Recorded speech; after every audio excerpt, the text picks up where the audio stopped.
जय माता दी। माता लक्ष्मी जी भगवान श्री हरि की अर्धांगिनी है। सुख व समृद्धि की प्रतीक माँ लक्ष्मी व भगवान श्री हरि को युगों युगों से एक साथ ही देखा गया है। यदि कोई व्यक्ति अपने जीवन में धन का स्थायित्व चाहता है तो हमेशा ही माँ लक्ष्मी के साथ भगवान श्री हरि की आराधना अवश्य करें। इन दोनों का रिश्ता काफी पवित्र व सर्वश्रेष्ठ माना गया है। परंतु ऐसा क्या हुआ जो माता लक्ष्मी के कारण भगवान श्री हरि की आंखें भर आईं? आइए इस कथा को विस्तार से जानने से पहले एक बार सच्चे हृदय से भगवान श्री हरि और माता लक्ष्मी का ध्यान करते हैं। ओम श्री लक्ष्मी नारायणाय नमः। एक बार भगवान श्री हरि शेषनाग पर बैठे बैठे उदास हो गए और धरती पर जाने का विचार बनाया।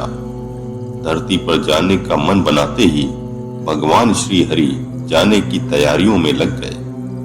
अपने स्वामी को तैयार होता देखकर माता लक्ष्मी ने उनसे पूछा, स्वामी आप कहाँ जाने की तैयारी में लगे हैं? जिसके उत्तर में भगवान श्री हरि ने कहा, हे देवी, मैं धरती लोक पर घूमने जा रहा हूँ। यह सुनकर माता लक्ष्मी का भी धरती पर जाने का मन हुआ और उन्होंने भगवान श्री हरि से इसकी आज्ञा मांगी।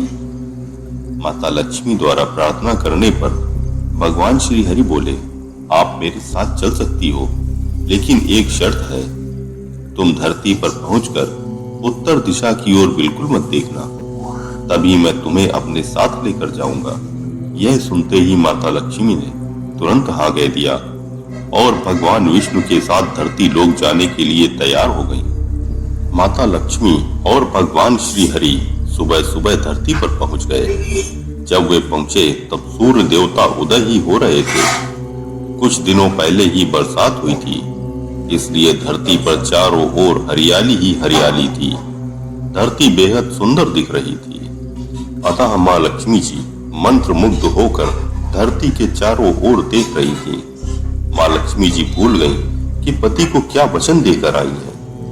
अपनी नजर घुमाते हुए उन्होंने कब उत्तर दिशा की ओर देखा, उन्हें पता ही नहीं चला।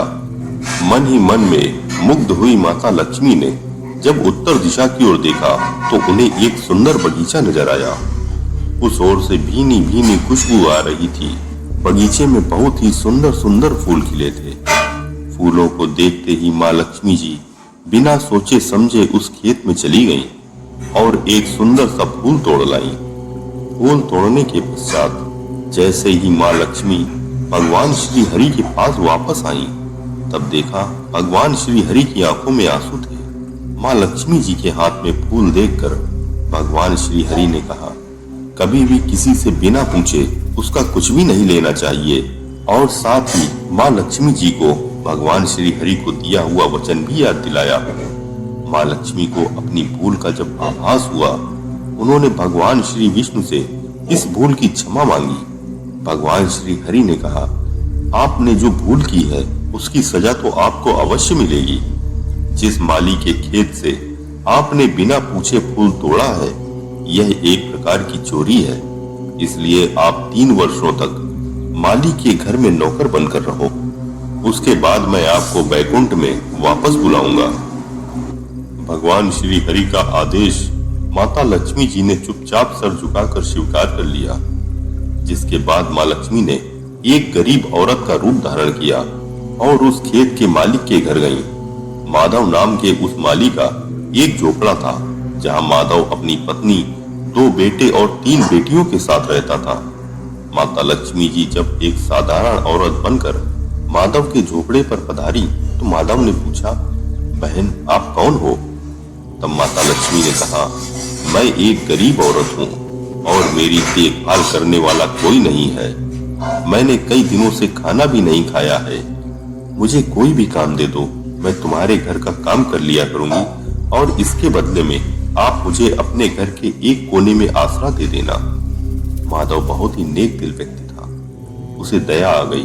उसने कहा, बहन मैं तो बहुत ही गरीब हूँ। मेरी कमाई से मेरे घर का खर्च काफी कठिनाई से चलता है। लेकिन अगर मेरी 3 बेटियां हैं, उसकी जगह अगर 4 बेटियां होती तो भी मुझे गुजारा करना था।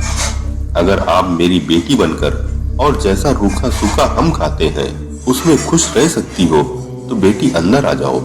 माधव ने माँ लक्ष्मी जी को अपने झोपड़े में शरण दी और माँ लक्ष्मी जी 3 साल तक माधव के घर पर नौकरानी बनकर रहीं।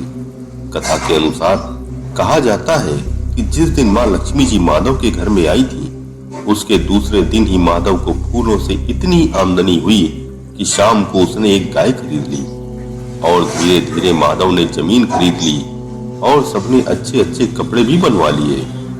कुछ समय बाद माधव ने एक बड़ा पक्का घर भी बनवा लिया। माधव हमेशा सोचता था कि मुझे ये सब इस महिला के आने के बाद मिला है। इस बेटी के रूप में मेरी किस्मत आ गई। एक दिन माधव जब अपने खेतों से काम खत्म करके घर वापस आया तो उसने अपने घर के द्वार पर गहनों से लदी हुई एक देवी स्वरूपा औरत को देखा। जब निकट गया तो उसे आभास हुआ कि यह तो मेरी मुंह बोली चौथी बेटी यानी वही औरत है। कुछ समय के बाद वह समझ गया यह देवी कोई और नहीं बल्कि स्वयं माँ लक्ष्मी जी हैं। यह जानकर माधव बोला, हे माँ, हमें क्षमा करो, हमने आपसे अनजाने में ही घर और खेत में काम करवाया। हे माँ, यह हमसे कैसा अपराध हो गया, मुझे क्षमा करो। हे माँ, हम सबको क्षमा करें। यह सुनकर माँ लक्ष्मी जी मुस्कुराई और बोली, हे माधव, तुम तो बहुत ही अच्छे और दयालु व्यक्ति हो। तुमने मुझे अपनी बेटी की तरह रखा, अपने परिवार का सदस्य बनाया। इसके बदले मैं तुम्हें वरदान देती हूँ कि तुम्हारे पास कभी भी खुशियों की और धन की कमी नहीं रहेगी। तुम्हें सारे सुख मिलेंगे जिसके तुम हकदार हो। इसके पश्चात माँ लक्ष्मी जी अपने स्वामी श्री हरि के द्वारा भेजे गए रथ में बैठकर वैकुंठ चली गई। माँ, मेरी नम्र विनती है कि जैसे माधव पर कृपा दृष्टि रखी वैसी ही कृपा दृष्टि हमारे समाज और देश पर बनाए रखना। ओम श्री लक्ष्मी नारायणाय नमः। जय माता।